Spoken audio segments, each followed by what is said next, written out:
अतिशय आनंद आहे की आज पुन्हा एकदा मुंबई महानगरपालिकेमध्ये महापौर आणि उपमहापौरपदी शिवसेना भारतीय जनता पार्टी महायुतीचे आमचे सदस्य विराजमान झाले आहेत। महापौरपदी सौ रितू तावडे आणि उपमहापौरपदी श्री संजय घाडी असे दोनही महायुतीचे शिलेदार हे आज विराजमान झाले आहेत आणि एक या महानगरपालिकेला लोकाभिमुख आणि पारदर्शी प्रशासन देण्याच्या बद्दल मी आणि शिंदे साहेबांनी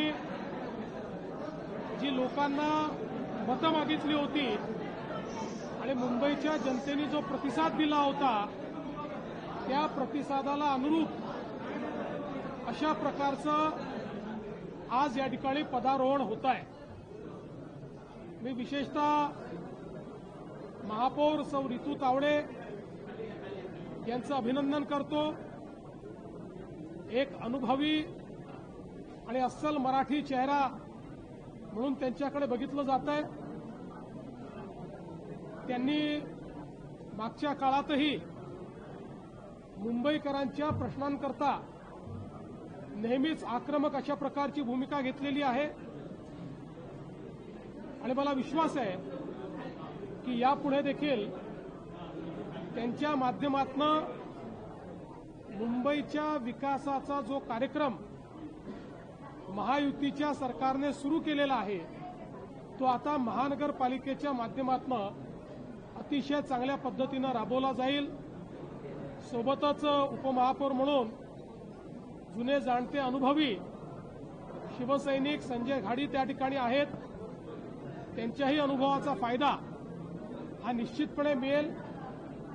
आमचा हा प्रयत्न असेल की हिंदुहृदय सम्राट शिवसेना प्रमुख बाळासाहेब ठाकरे यांच्या जन्मशताब्दीच्या निमित्ताने त्यांना अपेक्षित अशा प्रकारचं प्रशासन या महानगरपालिकेच्या माध्यमातून आम्ही चालवू आणि आमचे महापौर उपमहापौर आणि आमचे सगळे पदाधिकारी मिळून या महानगरपालिकेला एक दिशा देतील आणि सामान्य मुंबईकरांची जी स्वप्न आहेत ती स्वप्न पूर्ण करण्याचं काम ते करतील। त्याला पूर्ण ताकद देण्याचं काम महायुतीचं सरकार करेल।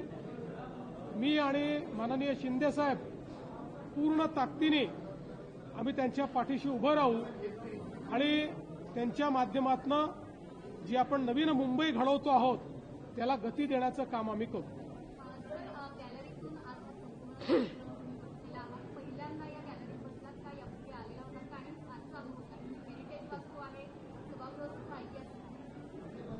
या गॅलरीमध्ये मी पहिल्यांदाच बसलो। यापूर्वी एका कार्यक्रमाकरता या सभागृहात बसलो होतो पण गॅलरीमध्ये कधी बसलो नव्हतो आणि अशा प्रकारे सभागृहाचं कामकाज देखील मी पहिल्यांदाच बघितलेलं आहे आणि मला अतिशय समाधान आहे की अशा पद्धतीनं या ऐतिहासिक वास्तूमध्ये ज्याला आपण सांगितलं की हेरिटेज अशा प्रकारची प्रॉपर्टी आहे त्या ठिकाणी अशा एका महत्वाच्या सोहळ्याचं साक्षीदार होणं हे देखील मला असं वाटतं अतिशय महत्वाचं। सर, तुम्ही ज्या भागामध्ये आव्हान केलं होतं ट्रिपल इंजिन सरकार असावं, आता हे तिसरं इंजिन